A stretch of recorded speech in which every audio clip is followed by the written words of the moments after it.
అదే RTV app వార్తల్ని క్షణాల్లో చదివే అవకాశం ఉంటుంది. ఒక న్యూస్ పేపర్, ఒక టెలివిజన్ ఛానల్ మీ చేతుల్లో ఎప్పుడూ ఉంటాయి.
భద్రకాళి హిందూ ఉత్సవ సమితి ఆధ్వర్యంలో గత 2 సంవత్సరాలుగా జరుగుతున్న ఈ వైభవం గత సంవత్సరం 40 పెట్టాం. ఈ సంవత్సరం 45 ఫీట్లు పెట్టి ఇక్కడనే స్వామివారి నిమజ్జనం చేస్తున్నాం. పాలతోని పంచామృతాలతోని స్వామివారి నిమజ్జనం ఇక్కడనే అవుతుంది.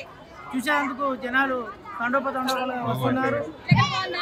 ఈ నిమజ్జన కార్యక్రమాన్ని తిలకించిన వారందరికీ ఆరోగ్యాలు ఉండాలని భగవంతుని కోరుకుంటున్నాను. తెలుగులో న్యూస్ కి ఫాస్టెస్ట్ యాప్ ఇప్పుడు టోటల్లీ న్యూ అవతార్లో జస్ట్ 5 seconds లో కంప్లీట్ న్యూస్. సోషల్ మీడియాలో ట్రెండ్స్ కి వన్ స్టాప్ సొల్యూషన్.